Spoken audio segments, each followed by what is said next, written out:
आप जिम्मेदार हैं, सिंध हुकूमत जिम्मेदार है, या तहरीक इंसाफ की वफाकी हुकूमत जिम्मेदार है कि ये बहुत बड़ा मसला इस वक्त खड़ा हुआ है आवाम के लिए?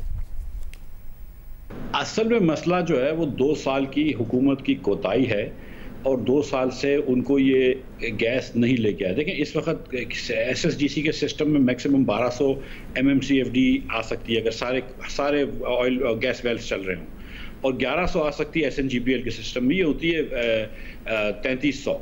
और अगर आप 1200 भी लेके आते हैं, 2300 होती है, और अगर आप 1200 भी लेके आते हैं तो आपकी टोटल जो गैस होगी वो पाकिस्तान के अंदर अबाउट 34-3500 MMCFD होगी, जबकि डिमांड जो है वो आपकी 5000 से ज़्यादा है सर्दियों के अंदर, ख़ास तौर पे अगर आप सिर्फ LNG चला रहे हो या गैस चला रहे हो और अच्छा फ्यूल, इफिशिएंट फ्यूल, सस्ता फ्यूल चला रहे हो।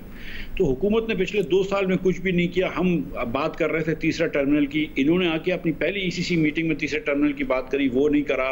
इन्होंने अगर एंग्रो और PGPL के टर्मिनल में उनको कहते हैं कि आप बड़ी लेके आ जाएं, FSRU बड़ी शिप्स लेके आ जाएं जो 690 कर सकती है एंग्रो की शिप, वो अगर 1000 की ले आते हैं तो वो काम हो जाता।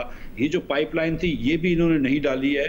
17 किलोमीटर लंबी पाइपलाइन है जो स्टील मिल से जाती है पार्कलैंड के टर्मिनल तक। इस स्टील मिल की पाइपलाइन के अंदर फर्स्ट ऑफ ऑल अगर ये चाहें तो ये 12 किलोमीटर तो गवर्नमेंट का एरिया है, सिंध गवर्नमेंट का 5 किलोमीटर का एरिया है। सिंध गवर्नमेंट ने अप्रूवल दे दी है, चीज़ें रेवेन्यू डिपार्टमेंट में फंसी हुई हैं, इसको लेकर सॉल्व करते। हमने भी सिंध गवर्नमेंट से राइट ऑफ वे लिया था, 1000 मरतबा हम दूसरे इदारों को इस्तेमाल करते थे और हम ये चीज़ें करते थे।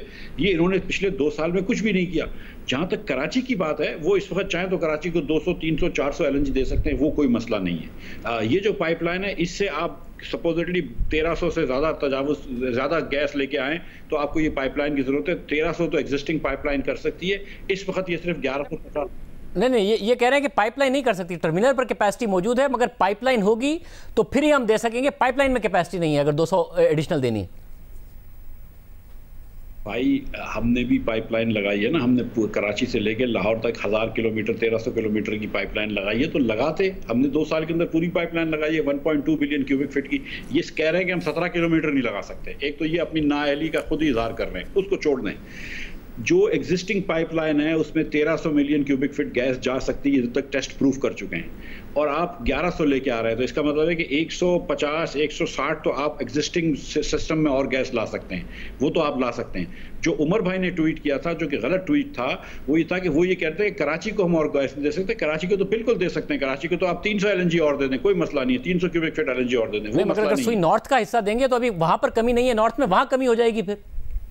जी बिल्कुल, ये कह रहा हूँ ना कि जब वो कह रहे थे कि कराची के मसला ये है कि हमने पाइपलाइन नहीं लगाई सिंध हुकूमत से, तो वो बात गलत थी। आप कराची को तो और दे सकते हैं, लेकिन आपने पाकिस्तान के लिए इंतजाम नहीं किया। अब आप देखें कि जब गैस की शॉर्टेज होगी, और खान साहब और नदीम भाई और तमाम लोग ये जब खुद कह रहे हैं कि गैस की शॉर्टेज होगी, इनफैक्ट प्राउडली अनाउंस कर रहे हैं, तो भाई आप किस चीज़ की तनख्वाह ले रहे हैं, आप किस चीज़ की हेलीकॉप्टर की राइड ले रहे हैं 2 साल से? वैसे मगर उन्होंने आप पर जिम्मेदारी डाली है। आपने कहा कि आपने 5 सालों में ऑयल एंड गैस के कोई ब्लॉक्स नहीं अवार्ड किए, उन्होंने आते ही किए हैं। अक्टूबर में मजीद करने जा रहे हैं और दिसंबर में 7 ऑफशोर ब्लॉक्स भी ऑक्शन होंगे। आपने 5 सालों में कुछ नहीं किया ऑयल एंड गैस का। शादिब भाई, 115 डिस्कवरीज हमारे दौर में हुई हैं, विच इज़ अ रिकॉर्ड। ये डिस्कवरीज जो हमने करी हैं वो अवार्ड पहले से हुए हुए थे, लेकिन हमने काम कराया। ऑलरेडी इतने अवार्डेड ब्लॉक्स थे जिसके अंदर काम हो रहा था, जिसके अंदर वो काम अभी ख़त्म नहीं हुआ, और उसके बाद फिर सिक्योरिटी एजेंसी से परमिशन लेना कि लोग वहाँ पे जाके काम कर सकें, लॉ एंड ऑर्डर की वजह से बड़ा मुश्किल था, और काफ़ी अरसे तक परमिशन भी नहीं मिली। तो उसके अंदर कुछ मसाइल थे, लेकिन जितनी डिस्कवरीज हमने करी है 115 वेल्स की, उतना कभी भी नहीं हुआ, और जितना तकरीबन डिप्लीट हो रहा था उतना हम रिप्लेस कर रहे थे, at least in SSGC system, SNGPL के सिस्टम में अगर ना हो रहा हो तो ये बात भी गलत है कि हमारी वजह से कोई डिले हुआ है। नहीं, मगर आपने नहीं किया ना, पीपल्स पार्टी ने किया, उसके बाद इन्होंने आते ही किया। आपका 5 साल फोकस नहीं था, इन्होंने आते ही किया, एजेंसियों ने इजाजत दे दी, आपको नहीं दी।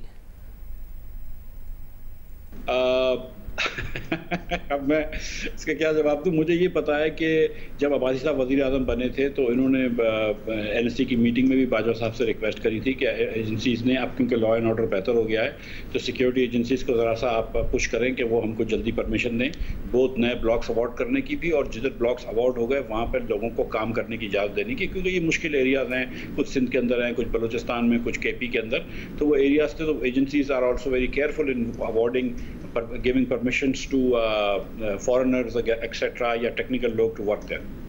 वैसे चले, अब अगर इल्ज़ाम तराशी से हटकर, अगर आपको ज़ाहिर है इस मामले का पता है, एलएनजी का और इन तमाम चीज़ों का, सॉल्यूशन बताइए।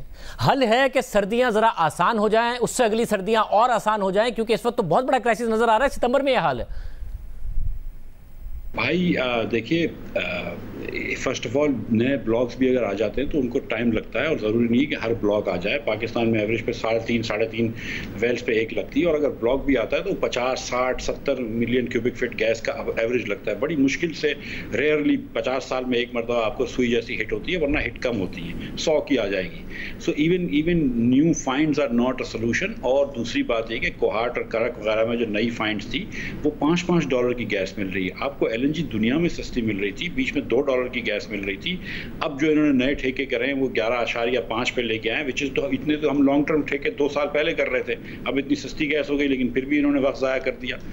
लेकिन इसका सलूशन यही है कि आप एलएनजी का टर्मिनल एक और लगाएं, इन टर्मिनल्स की कैपेसिटी बढ़ाएं और पाइपलाइन लगाएं। इन्होंने कुछ भी नहीं किया, इन्होंने 1 किलोमीटर पाइपलाइन नहीं डाली, इन्होंने एक कैपेसिटी टर्मिनल की नहीं बढ़ाई 1 मिलियन क्यूबिक फीट से, इन्होंने एक नया टर्मिनल नहीं लगाया। तो ये किस चीज़ का इंतजार कर रहे हैं? ये चीज़ें कर लें तो काम हो जाए। यानी नए टर्मिनल से पहले एग्जिस्टिंग टर्मिनल के साथ कोई सॉल्यूशन है कि कम से कम मुश्किलात कम हो जाए? इनको ये बात करनी चाहिए टर्मिनल ऑपरेटर से कि भाई ये शिप जो है तुम्हारी 690 की और 750 की, इसको चेंज करके बड़ी शिप ले आओ। वो 6-8 महीने में आ जाएगी। अगले साल के लिए इनको किसी टर्मिनल को अभी फॉरेन टर्मिनल की इजाज़त दे देनी चाहिए। और अब तो 2 टर्मिनल हुकूमत में लगे थे, अब तो प्राइवेट सेक्टर में एक्सॉन लगाने के लिए तैयार था, लकी ग्रुप के साथ सैफायर ग्रुप लगाने के लिए तैयार था। बड़े लोग उस वक्त इंटरेस्ट ले रहे थे, लेकिन अब आप ये देखें ना कि पोर्ट कासिम वाले जो मैरीटाइम अथॉरिटी वाले हैं वो कैसी कैसी बातें करते हैं इन्वेस्टर्स से, कुछ लीगल और कुछ नॉट सो लीगल बातें करते हैं वो।